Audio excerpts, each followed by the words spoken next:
Hi hello എന്തൊക്കെയുണ്ട് വിശേഷങ്ങൾ? അപ്പോൾ ഇന്ന് ഞാൻ വന്നിരിക്കുന്നത് നമ്മുടെ ഫോണിലുള്ള ആപ്ലിക്കേഷൻസ് എങ്ങനെ നമുക്ക് ഒരു എക്സ്റ്റേണൽ ആപ്ലിക്കേഷൻ്റെയും സഹായമില്ലാതെ ലോക്ക് ചെയ്ത് വയ്ക്കാം എന്നതിനെക്കുറിച്ച് പറയാൻ വേണ്ടിയിട്ടാണ്. അതിന് നമ്മൾ ആദ്യം ചെയ്യേണ്ടത്, ഞാനിപ്പോൾ നിങ്ങൾക്ക് ഡെമോയ്ക്ക് വേണ്ടി കാണിച്ചിരുന്ന ഫോൺ എന്ന് പറഞ്ഞാൽ സാംസങ്ങിൻ്റെ A21s ആണ്. സോ നമുക്ക് നേരെ വീഡിയോയിലേക്ക് കിടക്കാം. ആദ്യം തന്നെ നമ്മുടെ സെറ്റിങ്സ് എടുക്കുക. സെറ്റിങ്സ് എടുത്തതിന് ശേഷം നേരെ താഴേക്ക് പോവുക. താഴേക്ക് പോകുമ്പോൾ നമുക്കിവിടെ അഡ്വാൻസ്ഡ് ഫ്യൂച്ചേഴ്സ് എന്നൊരു ഓപ്ഷൻ കാണാം. കണ്ടോ, അഡ്വാൻസ്ഡ് ഫ്യൂച്ചേഴ്സ്. ഈ അഡ്വാൻസ്ഡ് ഫ്യൂച്ചേഴ്സിൽ ക്ലിക്ക് ചെയ്യുക. അതിനുശേഷം നമ്മൾ അതിൽ താഴോട്ടൊന്ന് സ്ക്രോൾ ചെയ്യുക. ഇതിൽ ലോക്ക് ആൻഡ് മാസ്ക് ആപ്സ് എന്ന് പറയുന്ന ഓപ്ഷൻ കണ്ടോ, നമ്മൾ നേരെ അതിലേക്ക് പോവുക. അത് ഓഫായിട്ടായിരിക്കും ഇരിക്കുന്നത്. അത് നമ്മൾ എന്ത് ചെയ്യുക, നേരെ ഓൺ ചെയ്യുക. ഓക്കെ, ഓൺ ചെയ്യുമ്പോൾ നമുക്ക് ഏത് തരത്തിലുള്ള പാസ്വേഡാണ് നമുക്ക് സെറ്റ് ചെയ്യേണ്ടതെന്ന് അവർ ചോദിക്കും.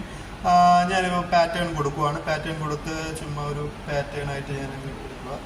സോ ഇങ്ങനൊരു പാറ്റേൺ എടുത്തു, ഒന്ന് റീകൺഫേം ചെയ്ത് കൊടുത്തു. സോ അത് സെറ്റായിട്ടുണ്ട്. സോ നമുക്കിനി രണ്ടാമത് ലോക്ക്ഡ് ആപ്സ്, അതായത് നമുക്ക് ഏതൊക്കെ ആപ്പാണ് ലോക്ക് ചെയ്യേണ്ടതെന്ന് അവർ ചോദിക്കുന്നത്. സോ അതിലേക്ക് നേരെ പോകുന്നു. ലോക്ക് ആപ്സ് എടുത്തതിന് ശേഷം ഈ ആഡ് എന്നൊരു ബട്ടൺ കണ്ടോ, ആഡ്. അപ്പോൾ നേരെ നമ്മൾ ആഡ് എന്നൊരു ബട്ടണിൽ പ്രസ് ചെയ്യുക. പ്രസ് ചെയ്തതിന് ശേഷം നമുക്ക് ഏത് ആപ്പാണോ വേണ്ടത്, ഇപ്പോൾ ഞാൻ വാട്സപ്പ് സെലക്ട് ചെയ്യുവാണ്. ഡൺ കൊടുത്തു കഴിഞ്ഞാൽ ഇത് ലോക്കായി, വാട്സപ്പ് ലോക്കായി. ഞാൻ കാണിച്ചു തരാം. ഇപ്പോൾ നമുക്ക് വാട്സപ്പ് ലോക്കാണ്. ഇത് നോക്കി കണ്ടോ, വാട്സപ്പ് ഇപ്പോൾ ലോക്കായി.